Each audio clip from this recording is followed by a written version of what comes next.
Dire's top tower is under attack.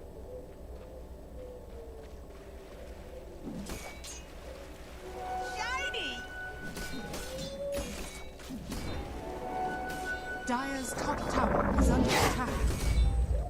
Radiant's middle tower is under attack.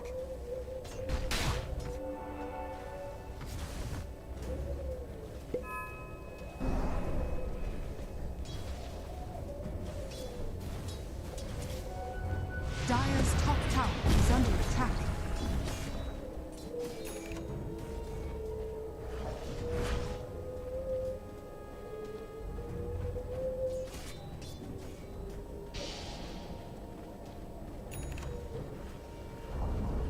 Dire's top tower has fallen.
Big Dota 2 event of the entire year. It's Perm Season and Winter, starting you off on the B stream. Now, if you are joining us and you're not sure what's going on, well, welcome to a week ahead of amazing Dota 2 action. We have 12 of the best teams in the world, all here going to be facing off in one of the most grueling formats that there is in Pro Dota right now.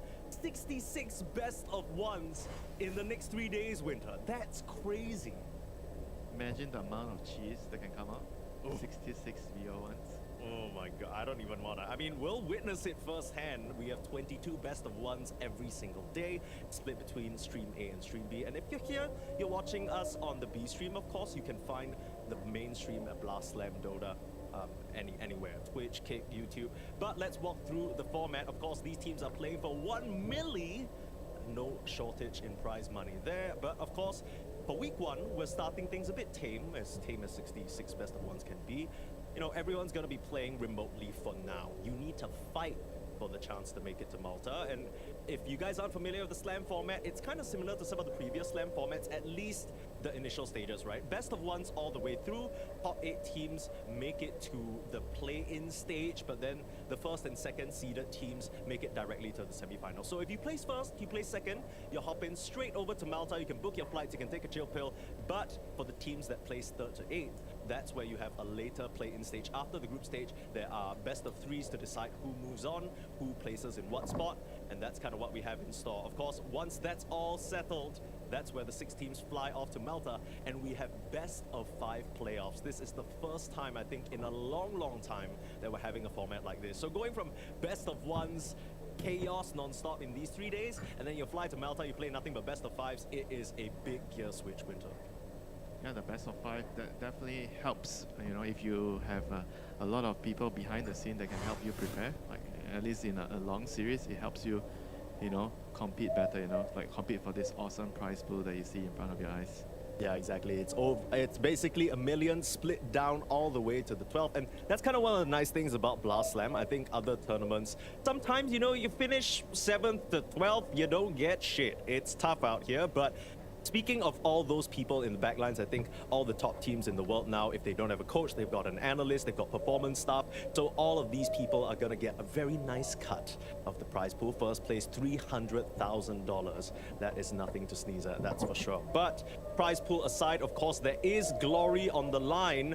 At least in the gauntlet of Slam so far, there has been one team that has been significantly more successful than the rest. In fact, it's almost a joke at this point. I think most people would expect them to come in here swinging and maybe claim their 5th Slam trophy. That's right, they have enough Slam trophies to make an entire Dota 2 team. If each one of their Slam trophies started queuing a different position in Dota, they could play a ranked match by themselves.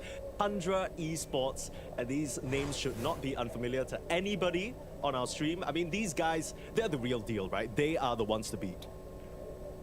At this point, we have to rename it Tundra Slam, right? Yeah. You have to, you kind of have to do it. They kind of always do really well in this type of format.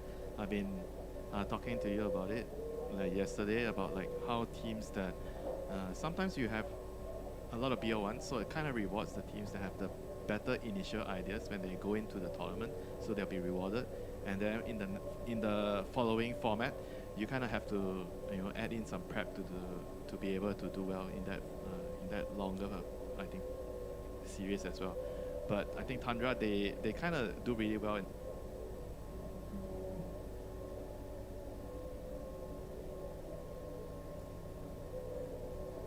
the beginning, always consistent. But when you play 1 week and then you have a break and then you play again after that, I think that kind of favors Tundra a lot.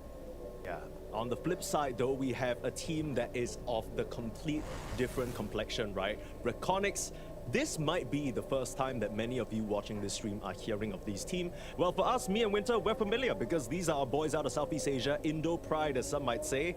An all-Indonesian team coming out of seemingly nowhere. There are some familiar faces. I think the most familiar will be the man in the middle of your screen, FBZ. Some might have heard of In Your Dream. But other than that, a couple of players who have mostly been around the Tier 1.5, Tier 2 scene recently shaping up in a big way. They've managed to make it through a couple of major tournaments. They're going to Birmingham. They're going to Dream League season 28. Oh, sorry, not 28, but they've made it to Birmingham. They almost made it to Wallachia recently. So some decent performances. What do you think about this team up against Tundra? They have a good mix of like young and old. You know, I think Dalo and Jigroy, they are two kind of newer players that came out of the Tier 1.5 scene.